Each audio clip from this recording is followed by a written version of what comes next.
안녕하세요. 생생법률쇼 진행을 맡은 임지혜입니다. 법과 가장 친해지는 방법 생생법률쇼.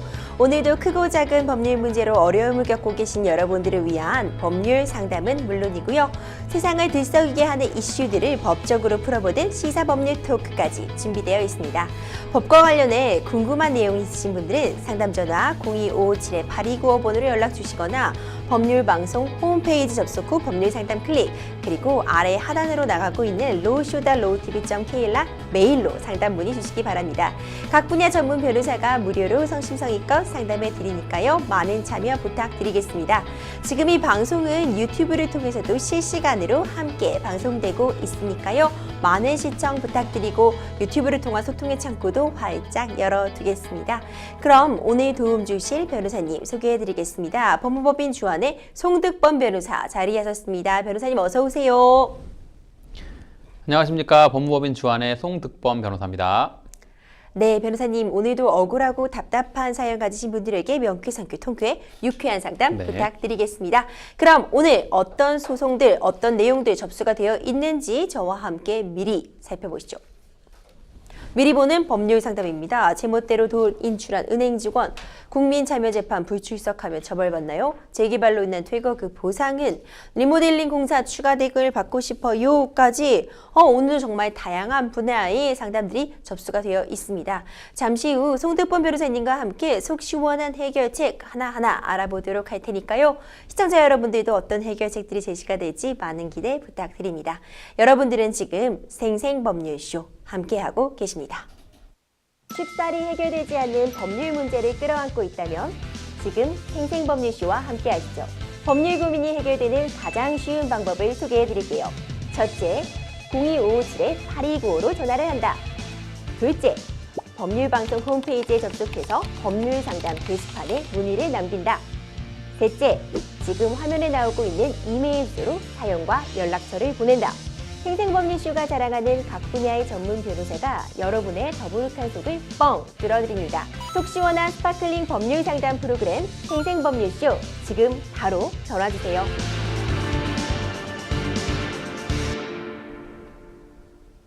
생생법률쇼 첫 번째 순서는요. 법과 관련된 상식들에 대해 굵고 짧게 알아보는 시간 준비되어 있습니다. 매주 목요일은 일상생활 속 법률 문제에 대해 들여다보는 일상으로 준비되어 있습니다. 변호사님, 오늘은 어떤 주제 준비해 오셨나요? 네, 오늘은 아마 드라마나 영화에서 많이 들어보셨을 법한 미필적 고의, 그게 뭐냐에 대해서 알아보도록 하겠습니다.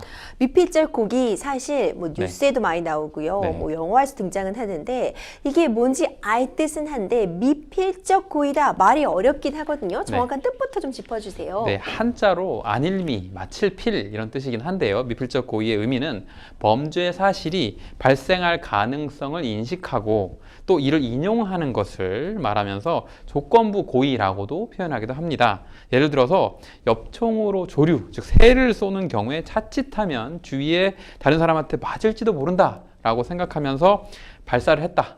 근데 역시 사람에게 맞아서 사람이 죽었다. 그럼 이 경우에 미필적 고의에 의한 살인죄가 성립된다라고 하는 게 강학상 개념에서 등장하게 되는데, 이 경우에 고의범이라고 해서 살인죄를 묻는 게 맞을까? 아니면 과실이 있었기 때문에 과실치사죄라고 처벌해야 될 것인가에 대한 문제가 제기되는데, 이게 대단히 미묘한 문제 중에 하나입니다.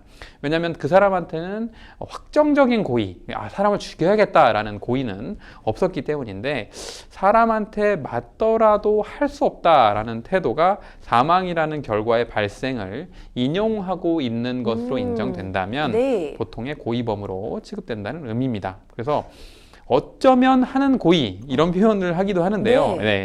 즉 이것을 미필적 고의라고 취급하게 되는데, 이에 반해서 조류를 쏜 경우에 주위에 사람이 있을 것을 인식하고는 있지만 자기의 솜씨라든가 행운 같은 걸 믿고 결코 사람한테는 맞지 않는다고 생각하고 발포한 경우, 그 경우에 만약 사람에게 맞아서 그 사람이 사망하더라도 그 사람은 사망 결과의 발생을 부정하고 있었기 때문에 그 부주의한 점에 대해서만 과실치사죄로 처벌된다라고 이제 강학상으로 두 번째 구분을 하게 되는데, 이걸 인식 있는 과실이라고 하고 미필적 고의와 미묘한 부분에서 구분되게 됩니다. 즉 미필적인 고의와 인식 있는 과실은 다 같이 결과 발생 가능성을 인식하고 있다는 점에서는 공통점이 있지만 미필적 고의는 그 가능성, 결과가 생길 수도 있다라고 하는 가능성을 긍정하고 있다는 점에서 이런 결과는 생길 리가 없어라고 하는 결과 발생 가능성을 부정한 인식 있는 과실과 구분되는 개념입니다. 그렇군요. 네. 변호사님께서 말씀해 주신 부분 중에요. 사실 네. 고의와 과실이 좀 헷갈린다 네. 하시는 분들 분명히 있으실 것 네. 같아요. 일단 고의, 과실부터 좀 정확하게 짚어보면 이해에 도움이 될 것 같은데 네. 고의에 대해서부터 좀 정확하게 짚어주시죠. 네. 고의라는 건 범죄 사실에 대한 인식을 말하고 행위자한테, 즉 행동을 한 사람한테 책임을 지우기 위한 조건의 하나라고 설명되고 있는데요. 고의로 했느냐, 모르고 했느냐 라고 하는 말은 일상 용어로서도 자주 사용되고 있는데 나쁜 짓이다, 법률에 저촉된다 라는 걸 알면서도 일부러 행한 행위가 고의로 한 행위라고 평가됩니다. 이 점에서 무심하게, 부주의하게, 실수로 잘못을 저지른 과실과 구분되는데요. 일부러 한 행위가 부주의로 한 행위보다 무겁게 처벌되는 건 당연하고요. 형법에서는 먼저 고의에 의한 범죄를 원칙적으로 처벌하도록 정하고 되어 있고 예외로 과실범에 대해서는 처벌 규정이 있는 경우에만 처벌할 수 있도록 규정하고 있습니다. 즉 한마디로 고의에는 여러 가지 종류가 설명될 수 있는데 저 사람을 죽여버리겠다라고 분명하게 상대방을 정해서 인식한 걸 네. 확정적 고의라고 하고요. 이에 반해서 사람들이 모여 있는데 폭탄을 던져서 그 중에 누군가 맞을 수도 있다라고 하면 이걸 또 개괄적 고의라고 표현하기도 하고요. 혹은 갑, 을, 병 세 사람이 있는데 쏴서 그 중에 한 사람이라도 맞아라 라는 생각으로 쐈다라고 하면 그거에 대해서는 또 강학상으로 택일적 고의, 선택 이런 개념으로 표현하기도 하고요. 또 이제 죽일 마음은 없었지만 자칫하면 탄환에 맞을지도 모르지만 그래도 좋다라는 정도의 기분으로 발포하는 걸 앞서 말씀드렸던 미필적 고의 혹은 불확정적 고의라고 하는데 이 카테고리가 전부 다 고의범으로 처벌되도록 정하고 있는 내용입니다. 그렇군요. 그렇다면 고의에 대해서 좀 자세하게 설명해 주셨고요. 네. 과실은 그럼 어떻게 좀 이해해 볼 수 있을까요? 네, 과실이라고 하는 건 어떠한 사실을 인식할 수 있었는데 부주의로 인식하지 못한 것을 말합니다. 고의에 대해서 상대되는 말인데 민법에서는 위법한 행위의 효과에 관해서 고의와 과실을 구별하지 않는 게 원칙이고 민법 750조에서는 그래서 불법행위의 고의 또는 과실로라고 병렬적으로 표현하고 있고 또 과실이 고의를 포함하는 것으로 해석되는 민법상으로는 채무불이행이라든지 개념상 표현되는 경우가 적지 않습니다. 그런 점에서 형법상으로 과실과 고의를 명확히 구분하는 것, 그래서 고의에 대해서만 처벌하는 것과 차별점이 있고요. 또 이 과실에 대해서는 부주의한 정도에 따라서 중과실, 말씀만 들어보셔도 뭔가 무거운 과실이라고 느껴질 텐데 현저하게 심한 부주의를 중과실이라고 하고요. 다음으로 경과실, 다소 주의를 기울였더라면 알 수 있었을 텐데 경미한 과실이라고 하고요. 민법이나 상법 같은 곳에서는 원칙적으로 과실이라고 표현할 때는 경과실을 말하고 중과실을 의미하는 경우에는 중대한 과실이라고 달리 표현을 하고 있습니다. 또한 과실에 대해서는 그 전제가 되는 주의 의무, 즉 뭐를 했어야 했는데 실수를 하지 않은 경우에 과실을 처벌하고 있는데 추상적 과실, 또 구체적 과실로 나누는데 추상적 과실은 뭐냐면 그 직업이나 계급에 속하는 사람으로서 보통 요구되는 주의, 선량한 관리자의 주의를 하지 않은 걸 중대한 과실, 업무자한테 특히 많이 부과하고 있는데 다음으로 구체적인 과실은 그 사람의 일상적인 주의 능력 정도면 알 수 있었는데 하지 않은 것에 대한 구체적 과실로 나누어지는데 민법이나 상법 등에서 과실이라고 표현할 때는 추상적 과실을 말하고요. 구체적 과실을 표준으로 할 때는 특히 표현을 법문상 달리하고 있는데 가령 민법 제695조에서는 자기 재산과 동일한 주의 의무에 따라서라고 표현하기도 하고 또 민법 제922조에서는 자기의 재산에 관한 행위와 동일한 주의 의무라는 표현을 쓰기도 하고요. 또 민법 1022조에서는 고유 재산에 대한 것과 동일한 주의 의무 뭐 이런 식으로 표현을 달리 하고 있는데 뭐 이론적으로 말씀드리자면 네. 추상적 과실 중에 이제 경과실이나 중과실의 구별이 있을 뿐만 아니라 구체적인 과실 안에도 중과실, 경과실을 또 한 번 나눌 수 있겠지만 법률이 이제 후자의 경우는 구분은 따로 하고 있지 않고요. 결국 추상적, 구체적 과실에서와 상관없이 경과실, 중과실, 구체적 과실 이 세 가지를 구별하는 것만으로도 충분하다라고 보통은 보고 있습니다. 그렇군요. 변호사님, 그럼 실제 재판에 갔을 때요, 미필적 고의가 어떻게 받아들여지는지 좀 궁금하거든요. 네. 뭐 형량에 어느 정도 네. 영향을 줄 수 있는 걸까요? 네, 그럼요. 형법전에는 이제 이 미필적 고의가 말씀드린 것처럼 어떤 강악상의 개념이기 때문에 법문헌상 미필적 고의를 한 경우에 처벌한다라든지 이런 표현을 하고 있지는 않습니다. 그러나 법률의 합리적 해석을 위해서는 꼭 필요한 개념이기도 하고요. 범죄가 성립할 때는 즉 사실을 인식하는 행위, 고의가 필요한데 형법 제13조의 죄의 성립 요소인 사실을 인식하지 못한 행위는 벌하지 아니한다라고 규정되어 있어서 범죄 성립에는 원칙적으로 고의가 필요하다는 걸 밝히고 있습니다. 그래서 미필적 고의는 완성되지 않은 고의를 말한다라고 앞서 말씀드린 바 있는데 확정적 고의와 과실의 중간 단계라고 표현하기도 하고요. 그렇지만 원칙적으로 고의의 범주에 포함되기 때문에 법률의 적용이나 형량에서 과실과는 큰 차이를 두고 있고요. 대법원에서 이 미필적 고의와 관련해서 설시했던 판례가 있는데 미필적 고의라 함은 결과의 발생이 불확실한 경우, 즉 행위자에 있어서 그 결과 발생에 대한 확실한 예견은 없으나 그 가능성을 인정하는 것으로 이러한 미필적 고의가 있었다고 하려면 결과 발생의 가능성에 대한 인식이 있으면 물론 나아가 결과 발생을 용인하는 내심의 의사가 있음을 요한다라고 구체적으로 해당 미필적 고의의 의미에 대해서도 판시를 했던 바가 있었습니다.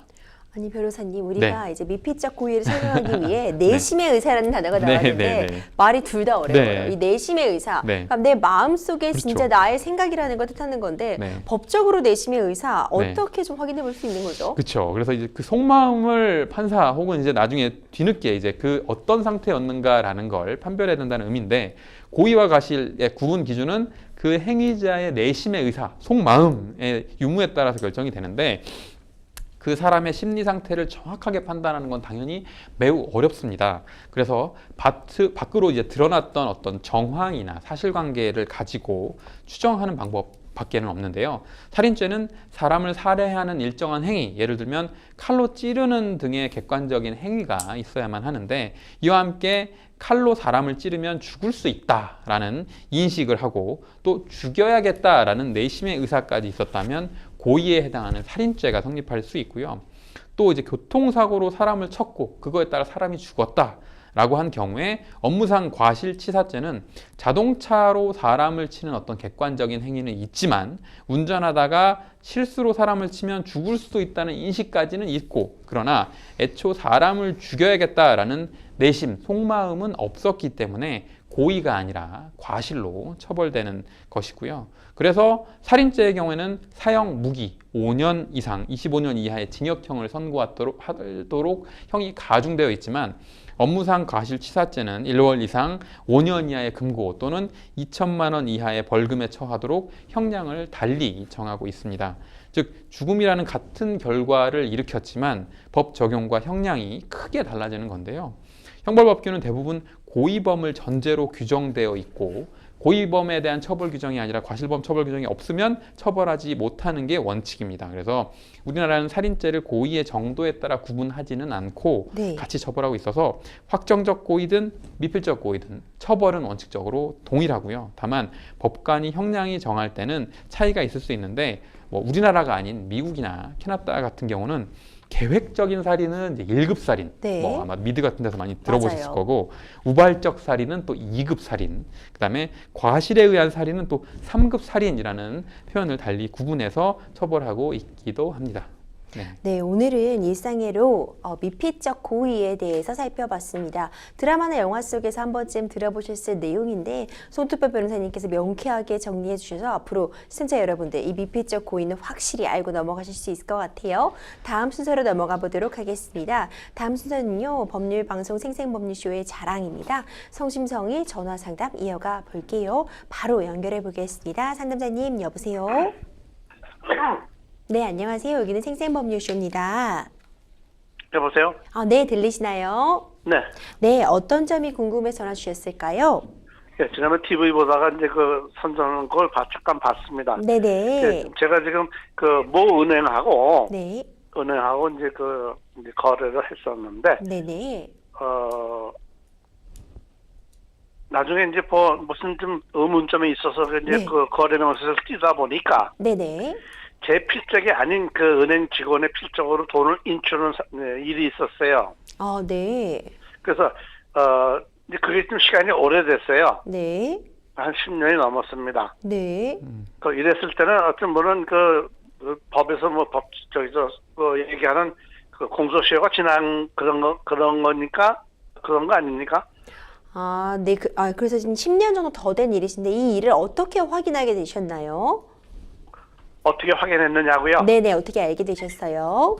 제가 그 은행하고 거래하면서 제가 이제 그 은행을 매번 갈 수 없으니까 네. 내가 이제 은행 지점장이 그럼 출금 전표를 10장씩 써서 놓고 가시라고. 네. 그 다음에 내가 이제 전화 걸어서 그 돈을 인출해서 어디다 보내라, 누구한테 보내라.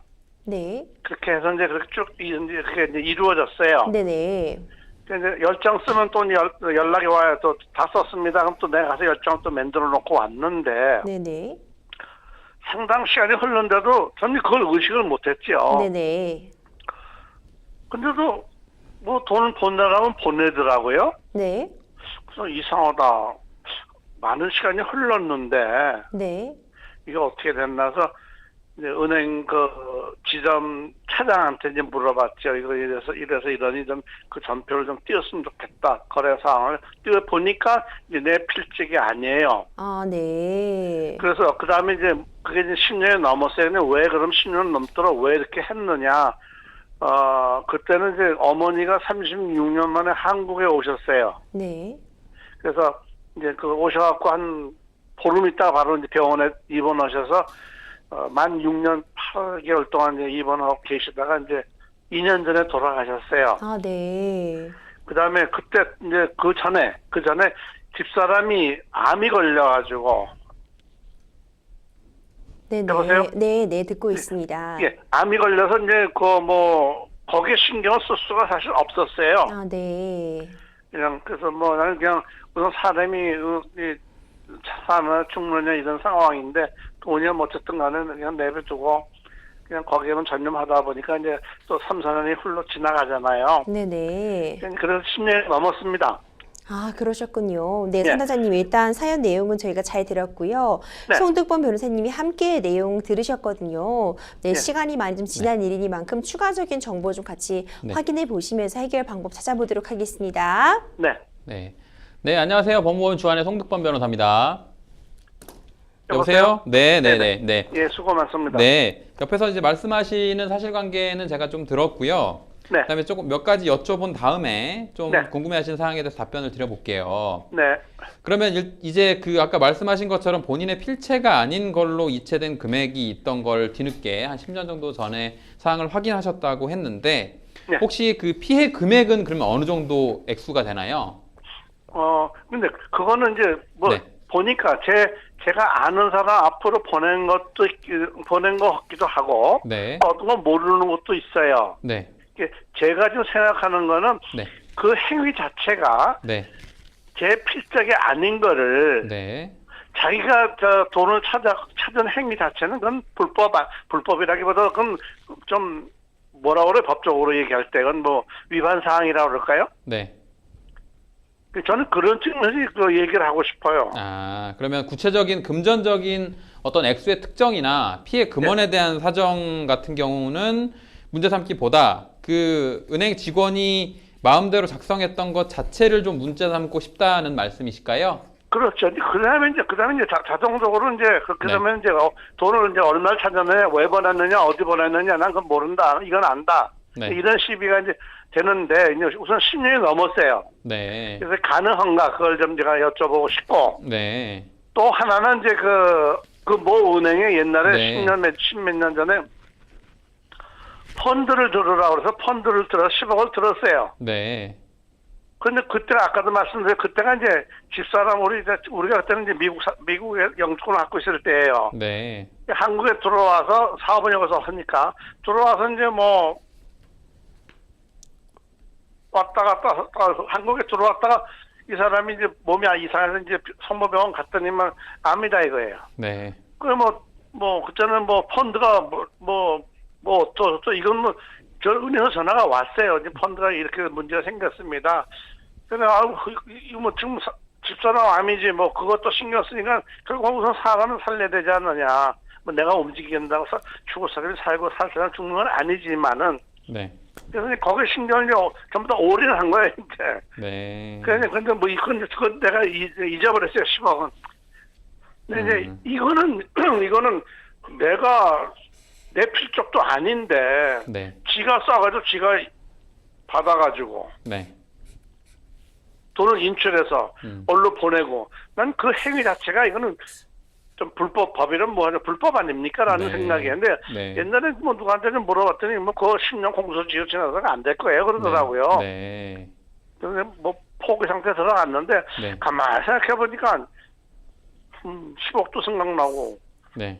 또 그 은행 구조를 마음대로 자기가 쓰고, 네. 그 다음에, 통장을 자기가 마음대로 또 만들었어요, 보니까. 근데 내 통장을 쭉 쓰다가, 이제, 네.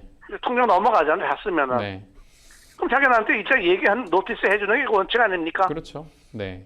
그 자기 마음대로 이제 통장을 또 만들고. 그러니까 이걸 과연 그 지난번에 그 은행에 갔었어요. 네. 은행 감사과에. 네. 거기서 하는 얘기가 네. 내가 본인 그 사람이 여자인데 부지점장이래요. 네. 전화 연락해서 뭐 이렇게 확인했는데 네. 그럼 박용직 그 사장님하고 합의 볼 의향이 있느냐 물어봤대 그 본인한테. 네. 그래서 합의 볼 의향이 없다. 네. 라고 하더래요. 그래서 네. 나는 이제 그 은행 감사과 차장한테 그런 얘기를 했어요. 네. 그럼 나는 지금 합의 보고 안 보고 문제가 아니고 네. 잘못을 했으니까 인정을 해야 되지 않느냐. 네. 당신도 그 서류 갖고 와서 갖다 줬지 않느냐. 네. 그러면 은행에서는 그럼 그 감사과에서는 뭐 하는 일이 뭐냐. 네. 그 존재의 의미가 없잖아. 자기들 어떻게 법적으로 할 수가 없다 이거예요. 그 당신은 뭐 하라, 왜 나보러 이런 걸 갖고 와라 그랬느냐. 네.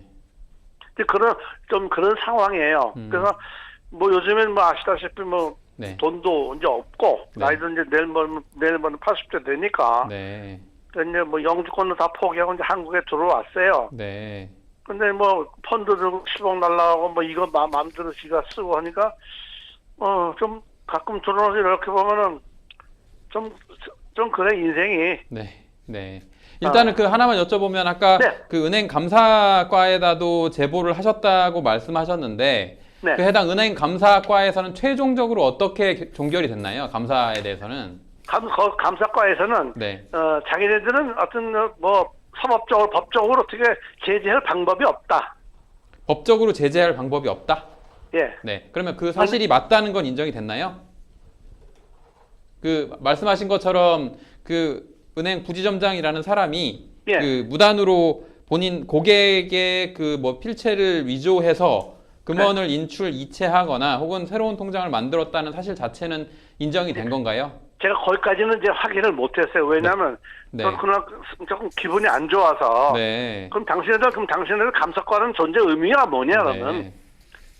이 은행원이 잘못했으면은 네. 그 자체적으로 인정하고 어떤 제재를 해줘야 될 거 아니냐 했더니 자기네는 그렇게 할 의무가 없죠. 네. 그런 권한이 없다 이거예요. 네. 그래서 오늘 막 싸마다 보니까 전화 끊어버렸어요 제가. 그러니까 뭐 제가 뭐 미국에서 오래 살았는데 미국에서만 이런 케이스가 나오면 이건 형사입건이에요. 그렇죠. 그러면 그 마지막으로 하나만 더 여쭤보면 당시에 그 거래를 했던 그 직원 혹은 뭐 부지점장이라는 사람한테 네. 본인의 도장도 맡기신 적이 있어요? 없어요. 전 처음부터 은행 거래할 때 네. 도장을 한 번도 없었고 네. 주로 사인을 했어요. 서명으로. 네. 예, 서명으로서 네. 처음에 통장 맨날 때 사인하고 테이프를 붙이더라고요. 네. 그래 그렇게 했어요. 네. 일단은 그럼 제가 결론을 한번 말씀을 드려볼게요. 네. 지금 이제 사실관계에 대해서는 제가 쭉 이제 말씀을 드렸고 네. 본인이 가장 궁금해하시는 사항에 대해서 답변을 좀 드려볼게요. 네.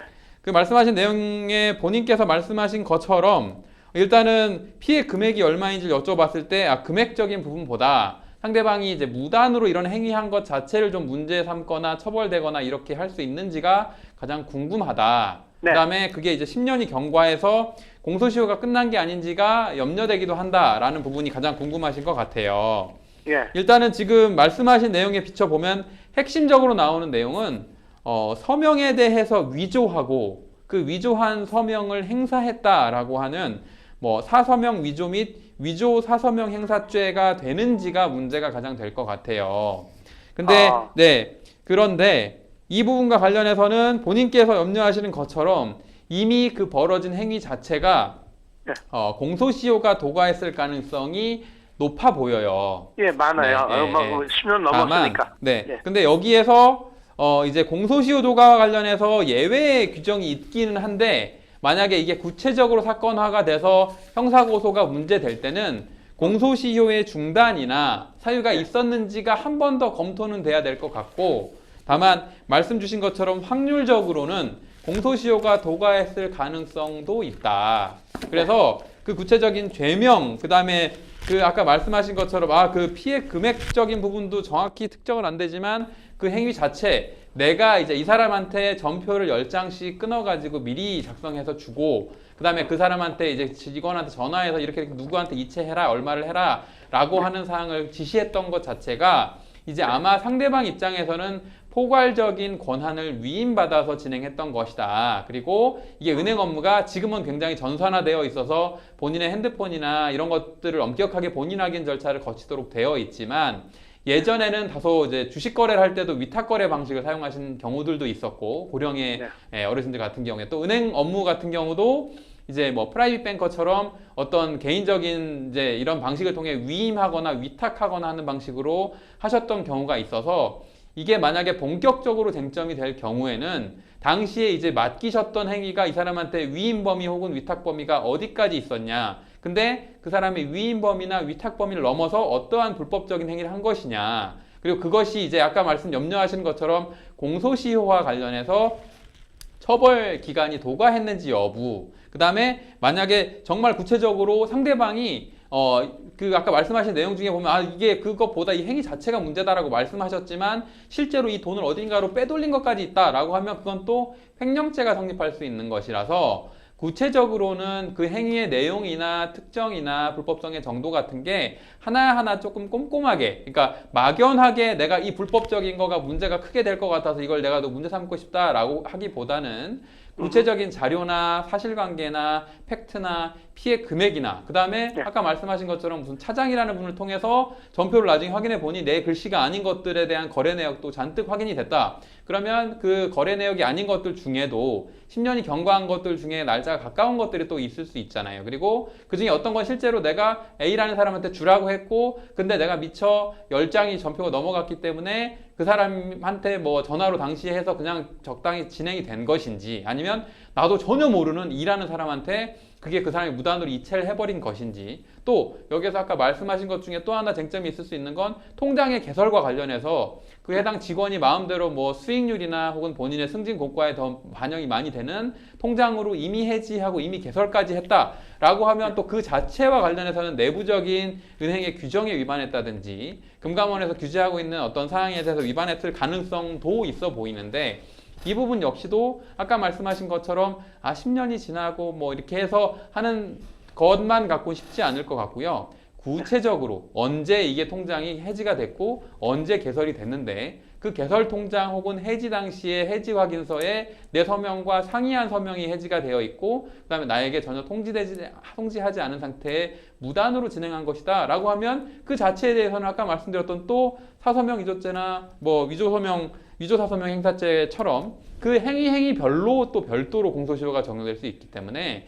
그런 부분에 대해서는 조금 더 구체적으로 뭐 감사과에다가 제보를 했고 감사과에서 원하는 대로 조치가 안 돼서 화가 나서 끊어버렸다는 걸로 아마 끝은 아닐 수 있을 것 같고 아마도 감사과에서는 이런 내용의 감사가 제보가 들어오면 그 감사에 대해서 일정 단계까지 진행이 돼서 어떤 건 사실로 확인이 됐다 증거를 통해서 혹은 어떤 건 막상 확인을 해보니 그런 사실이 없다라고 하는 내부적인 그런 어떤 단계가 진행되었을 수도 있어요. 그러니까 본격적으로 정말 이 부분을 문제 삼고 싶으시다면 그 자료에 대한 거, 그다음에 일시 언제였는지, 어떤 금액이었는지까지 구체적으로 뭐 정보공개 청구를 하시거나 혹은 본인이시기 때문에 내 자료에 대해서 제공해달라고 은행에 요청을 하셔서 자료를 만드신 후에 그 다음에 구체적으로 절차를 진행할지 말지를 그때 한 번 더 고민하시는 게 좋을 것 같다. 아이고, 감사합니다. 네, 감사합니다. 이 정도 상담자님. 말씀드리겠습니다. 네, 상담자님 전화 주셔서 그럼 감사합니다. 나중에 또 변호사님 어떻게 연락을 가능할까?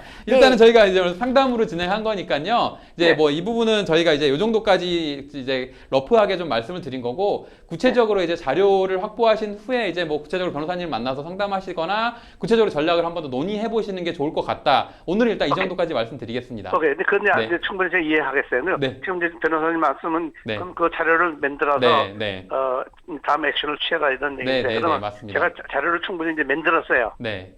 나 모르게 이제 무슨 통장을 또 만들었다든가 네, 뭐 네, 했던 네. 거 했던 거 만들었어요. 그러면 내가 지금 변호사님하고 좀 통화를 하고 싶은데 네, 네. 그럼 이제 방송 끝나시면은요, 저희 생생법률 제작진분에게 연락 주시면 저희가 또 상담 진행해드리도록 하겠습니다. 네. 여기까지 진행할게요. 연락 주셔서 감사합니다.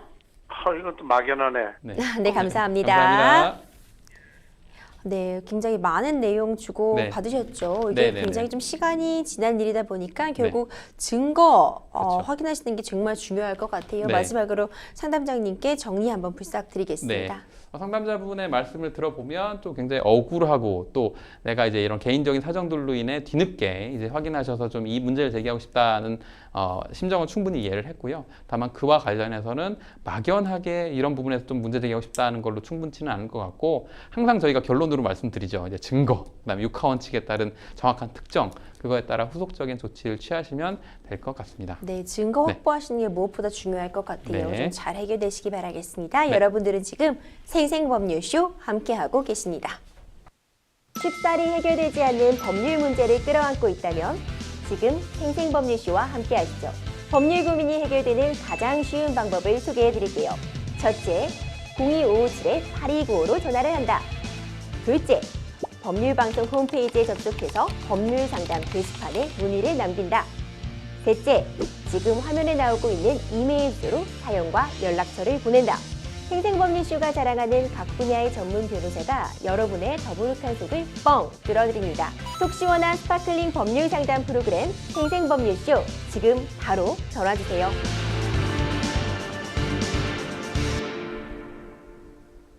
네, 이번에는 생생법률쇼 이메일을 통해 접수된 여러분들의 고민 함께 풀어가 보겠습니다. 얼마 전 국민참여재판에 참석하라는 우편물이 왔습니다. 시간대가 근무하는 시간과 겹쳐서 못 가는 상황인데요. 만약 불참 사실을 통보하지 않고 참석을 하지 않는다면 법적인 책임이 따르게 되는 건지 궁금합니다. 이런 사연 접수가 되셨습니다. 근무 시간과 겹쳐서 국민참여재판에 가지 못하게 되는 그런 상황인데 먼저 국민참여재판 생소하신 분도 있을 것 같아요. 설명 좀 부탁드리겠습니다. 네.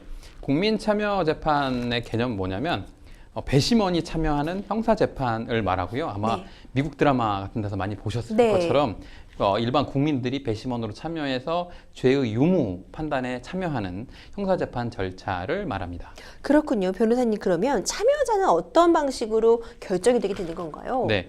그래서 국민형사재판 참여에 관한 법률이 정해져 있고 거기에서 배심원의 선정 절차를 엄격하게 정하고 있는데 제22조에서 우선 뭐라고 정하고 있냐면 배심원 후보 예정자 명부의 작성이라고 해서 배심원이 될 수 있는 사람들을 누구로 특정할 것인지 혹은 그 명부를 어떻게 만들 것인지를 먼저 정하고 있는데 후보 예정자 명부는 만 20세 이상 대한민국 국민에 대해서 성명이나 생년월일, 주소, 그다음에 성별에 관한 정보를 추출해서 전자파일 형태로 만들어서 후보 예정자 명부를 관리하게 되고요.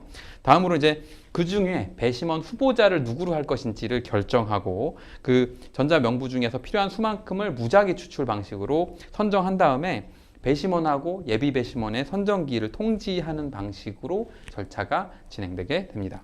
그런데요, 변호사님. 네. 개인마다 일정이 다 있을 수 네. 있는데 네. 내가 일이 있어서 그 날짜에 참여하지 못하게 된다면 만약 사전에 알리지 않으면 어떤 불이익 같은 네. 게 있을까요? 그래서 이게 뭐 일반 개인들의 어떤 약속이 아니고 형사재판 절차에서 배심원으로 선정하고 혹은 선정하지 않고 하는 절차이기 때문에 이에 대해서 일정한 절차와 강제 사항은 정하고 있는데요. 형사처벌까지 정하고 있지는 않고 다만 60조에서 뭐라고 정하고 있냐면 배심원 후보자의 불출석 등에 대한 과태료라고 해서 다음 각호 어느 하나에 해당하는 때는 결정으로 200만 원 이하의 과태료를 부과하도록 정하고 있는데 출석 통지를 받고 정당한 사유 없이 출석하지 않으면 200만 원 이하의 과태료를 부과받을 수도 있다. 이 정도 말씀드립니다. 그렇군요. 지금 정당한 사유라고 말씀해 주셨는데 네. 그럼 출석해도 출석하지 않아도 괜찮은 정당한 사유가 어떤 건지 궁금해요. 예를 네. 들어서 내가 직장에 가야 되니까 못 간다. 네. 이거 정당한 사유일까요? 네.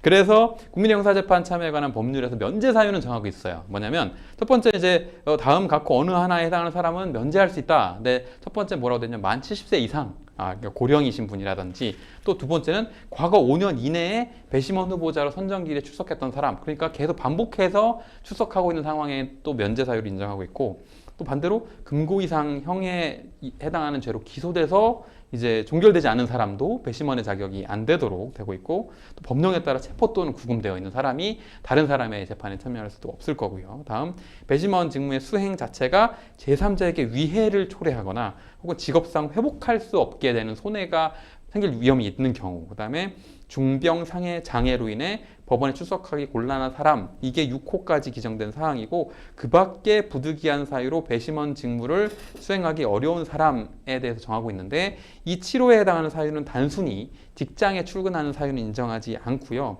실제로 국민의 형사재판 참여 규칙에서는 11조에서 면제를 위해서는 그 면제 사유를 소명하도록 되어 있습니다. 내가 왜 못 가는지 앞서 말씀드렸던 그런 정당한 사유를 소명해야만 하고 직장에 가야 되기 때문에 못 갑니다는 정당한 사유로 해당하지는 않습니다. 그렇군요. 그러면 선정기일 전에 면제 사유서를 제출을 했는데 네. 법원으로부터 출석 취소 통지를 못 받으면 어떻게 되는 거죠? 네, 원칙적으로는 출석하셔야 합니다. 어. 네, 그래서 말씀드린 것처럼 그 면제 신청서를 제출했으나 재판부에서 그 사유를 검토했는데 면제 사유에 해당하지 않는다라고 판단했던 거거든요. 만약에 면제 사유에 해당한다면 23조에서 결정 및 출석 통지라고 해서 선정기일 통지하도록 되어 있고 마칠 때까지 앞서 말씀드린 면제 사유에 해당한다면 즉시 그 출석 통지를 취소하고 신속하게 배심원 후보자에게 그 내용을 통지하도록 23조 3항에서 정하고 있기 때문에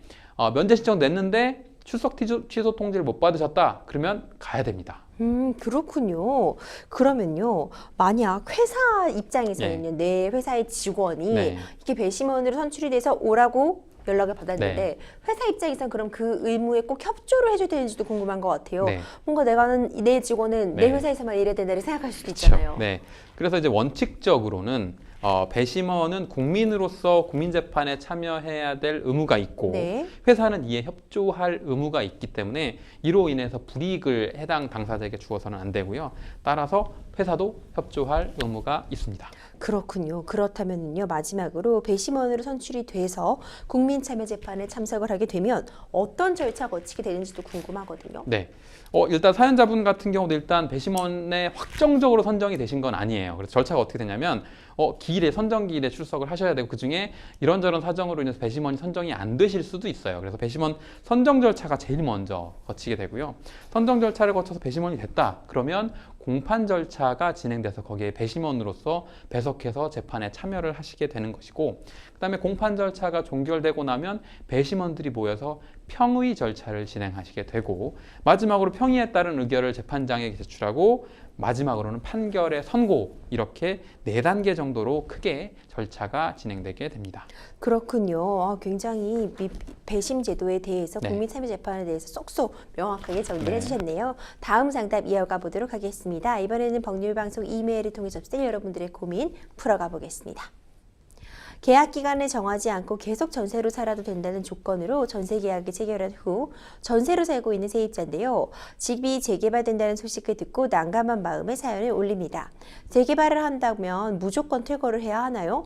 퇴거를 하게 된다면 전세 보증금의 이사비나 중개 수수료 같은 것도 함께 받을 수 있을지 궁금합니다.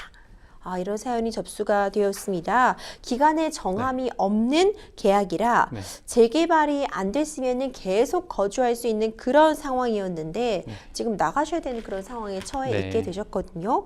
임차인은 네. 재개발이다 하면은 무조건 그냥 나가야 되는 건가요? 네, 이 사연 중에서 이제 재개발이라고 말씀을 하셨는데 구체적으로 이제 조금 다른 경우들이 있는데 이 말씀하신 원칙적으로 재개발에 해당한다면 재개발은 관리처분 계획 인가라는 절차가 있고 관리처분 계획 인가가 되게 되면 해당 구역 내 토지나 건물에 대한 모든 사용 수익 소유권이 조합에게 이전되게 됩니다. 따라서 그렇게 되면 일률적으로 이제 퇴거해야 될 의무가 있기 때문에 원칙적으로는 무조건 퇴거를 하셔야 한다가 맞습니다. 네. 그렇군요. 그러면 재개발로 인해서 계약 기간에 변경이 생긴 경우라면은요. 네. 임대인이 임차인에게 최소 며칠 전에 통보를 해야 될까요? 네. 이게 민법에서 기간에 약정 없는 임대차의 해지 통고라고 해서 네. 민법 조항을 정하고 있고 기간에 약정이 정함이 없는 때는 언제든지 해지 통고를 할 수 있지만 다만 여기에서 통고받은 날로부터 각호기간이 경과한 때 효력이 발생한다라고 해서 1호에서는 토지 건물 기타 공작물에 대해서는 임대인이 해지 통고한 경우에는 6개월, 임차인 해지 통고한 경우는 1개월이라고 되어 있기 때문에 원칙적으로는 6개월 전에 통고를 하는 게 맞습니다. 네. 그런데 사연에서 이제 재개발이거든요. 그러면 재개발의 경우는 이미 그 진행 단계가 수년 넘게 진행됐기 때문에 임차인께서 진행 상황을 아시게 되고요. 이와 관련해서 관리처분 계획이나 이전 고시에 따라 정하도록 정해져 있기 때문에 임대인이 직접 몇 개월 전에 통보해야 되는 기간이 해당 도시 및 주거환경정비법 등에서 강제하고 있는 사항은 없습니다. 네. 그렇군요. 그렇다면은요, 이 경우에는 그럼 이 전세 계약을 위배했다는 걸 이유로 임대인에게 어떤 손해를 청구해 보는 것도 가능할까요? 네. 여기에서도 이제 기한의 정함이 없다는 의미가 한 번 더 확인돼야 되는데 네. 기한의 정함이 없는 경우라면 주택임대차보호법을 만약에 적용되는 사안이다라고 하면 2년의 기간이 보장이 되는데 여기도 제가 계속 예외를 말씀드릴 수밖에 없는 이유가 도시 및 주거환경정비법에서는 관리처분계획 인가의 효력에 따라서 예외 규정, 강행 규정을 두고 있는데 70조에서 뭐라고 정하고 있냐면 그 정비사업 시행으로 임차권의 설정 목적을 달성할 수 없을 때는 권리자는 그 계약을 해지할 수 있다라고 70조 1항에서 해지권을 부여하고 있고요. 2항에서는 또 관리처분계획의 인가를 받은 경우에 계약 기간에 대해서는 주택임대차보호법 4조 1항을 적용하지 않는다라고 해서 명시적으로 배제하도록 적용되어 있기 때문에 이 사항을 이유로 손해배상 청구가 원칙적으로는 조금 어려울 것 같습니다. 이 재개발로 퇴거를 하게 되면 네. 임대인에게 보증금뿐만 아니라 이사비나 중개 수수료 같은 거 따로 요구할 수 있을지도 궁금하거든요. 이 부분은 제가 또 긍정적으로 답을 드릴 수 있는데 네. 예, 재개발로 인해서 퇴거하는 경우는 일정한 요건을 구비한 경우 가령 정비구역 지정 당시부터 장기간 거주하신 분이라면 주거 이전비를 지급받으실 수 있고요. 다음으로 이제 그 장기간 거주한 자가 아니라고 하더라도 동산 이전비를 지급받으실 수 있기 때문에 이건 전세가 아닌 월세도 동일하게 지급받을 수 있는 권리가 있습니다. 그렇군요. 그러면 재개발로 임차인이 퇴거를 할 때요. 임대인이 지급할 그 이사 비용이 법적으로 어떻게 정해진 범위나 액수가 있을까요? 네, 그게 앞서 말씀드렸던 주거 이전비라는 개념하고 맞닿아 있는데요. 네. 도시 및 주거환경정비법 제65조는 뭐라고 정하고 있냐면 공익사업을 위한 토지 등의 취득 및 보상에 관한 법률을 준용한다라고 해서 권리에 대한 수용 사용은 공토법 저희가 약칭으로 공익사업을 위한 토지 취득 보상 법률이라고 하는데 그 법률에 따라 준용하도록 되어 있고 따라서 여기에 대해서는 해당 세대원 수에 따라서 지급받을 수 있는 주거 이전비의 금액이 아예 법으로 정해져 있고 이 돈은 임대인한테 지급받는 게 아니어도 네. 조합에 직접 지급해서 받을 수 있는 권리도 있고 조합이 그 돈을 지급하지 않고 나가라고 한다면 명도에 따라 판결이 항변할 수도 있습니다. 아, 그렇군요. 네. 변호사님, 재개발이 진행이 되면 사실 세입자가 난감할 부분이 분명히 있을 것 같아요. 주거는 안정성이 정말 중요한데 내가 어느 정도 쭉 안정적으로 이 집에 거주하려고 어쨌든 네. 월세든 아니면 네. 전세든 임차인이 들어왔을 텐데 재개발이 진행된다면 참 막막할 건 결국 임차인일 것 같다는 생각이 들거든요. 네. 일단 집 주인은 어떤 다른 곳에 안정적으로 거주할 곳이 있는 상황일 테니까요. 네. 그렇다면은 이 외에도 좀 세입자, 이 임차인을 위해서 어떤 재개발에 따른 보상이 다른 네. 제도들은 없을지 좀 궁금하거든요. 아, 네네. 그래서 말씀하신 것처럼 이제 그 금전적인 지급으로 인한 보상을 받는 규정은 주거 이전비 또는 동산 네. 이전비로 보상을 받도록 되어 있고, 또 해당 구역 내에 장기간 거주한 세입자로서 요건을 갖추신 분들에 대해서는 대체 주거지, 가령 임대주택 같은 곳을 마련하도록, 주거 이전 대책을 해당 조합에게 마련하도록 법에 강제하고 있는 사항이 있어요. 그러니까 내가 이 재개발이 진행돼서 주거 안정성이 침해됐다. 그럼 난 쫓겨나서 어디 가서 사냐라고 하는 부분에 대해서 물론 이제 모든 세입자분들에 대해서 다 옮겨갈 곳을 조합이 마련해서 정해주지는 않지만 법에서 정한 일정한 요건을 갖추신, 말씀하신 것처럼 장기간 거주해서 주거의 안정성에 대한 기대를 갖고 계신 분들이 있다. 그런데 그분들이 이 재개발 사업으로 인해 주거를 상실하게 됐다라고 하면 그분들에게 대체 임대주택을 제공하는 방식의 제도가 있으니 이 부분은 본인께서 조합에 찾아가서 이제 사실관계도 확인하시고 권리관계 확인해 보시면 일정 또 신청 기간도 또 정해져 있어요. 그래서 네. 일정 신청 기간 동안 세입자들이 여기에 뭐 임대주택 등에 대한 신청을 하겠다라고 하면 신청 대상 요건 심사를 하고 배정까지도 가능한 경우가 있으니까 이런 부분은 조금 꼼꼼하게 한번 확인해 보시고 본인의 권리를 행사하시면 좋겠다. 이 정도 말씀드리겠습니다. 그렇군요. 변호사님 또 이런 부분도 궁금해지네요. 제가 이제 아파트, 네. 집을 구하고 있다. 네. 이런 세입자의 입장인데 네. 지금 겉으로 보면 낡은 아파트긴 하지만 안에 들어가서 사는데 문제가 없다면 예를 네. 들어서 네. 그런 경우에 아니 이 아파트가 갑자기 재개발이 진행돼서 내가 쫓겨나가는 그런 위험에 네. 처할 수 있다면 좀 두렵고 네. 걱정될 것 같아요. 그러니까 네. 내가 집을 구하기 전에 재개발의 지금 재건축의 진행 속도 같은 거를 확인해 볼 수도 있을까요? 네. 그래서 지금 말씀하신 것처럼 이제 조합원들 같은 경우는 나의 소유, 나의 그렇죠. 물건이기 때문에 구체적인 조합원으로서의 총회에 참석해서 진행 상황을 확인하실 수도 있지만 세입자분들 같은 경우에는 조합원에 해당하지 않기 때문에 원칙적으로 해당 조합의 진행 상황이나 구체적인 내용을 알지 못하시는 경우가 많고, 그래서 서울시 같은 경우는 정보몽땅이라고 하는 사이트가 있어서 해당 사이트에 들어가시면 조합별로 진행 경과, 뭐 조합 설립 인가가 난 것인지 사업 시행 인가가 난 것인지 관리처분 인가가 난 것인지 이전 고시까지 진행이 된 것인지에 대한 사항이 상세하게 단계별로 공시하도록 되어 있고요. 네. 서울시가 아닌 경우에도 각 해당 지자체의 관할 구청의 홈페이지에 들어가시면 해당 사항들을 확인하실 수가 있습니다. 그렇군요. 그러니까 이주 명령이 나도요. 재개발까지 쭉 진행이 되려면 최소 6개월 이상 걸린다고 네. 알고 있는데요. 네. 이 재개발 재건축이 사실 요즘 제가 운전하면서 아파트 네. 지나다녀 봐도 네. 관리처분 인가가 나왔네, 네. 아니면 인가를 준비 중이네, 네. 무슨 심사를 받고 있네, 조합이 설립됐네, 단계가 너무 많아요. 이 재건축 재개발의 전반적인 프로세스나 과정 한번 간단히 좀 짚어주시죠. 네.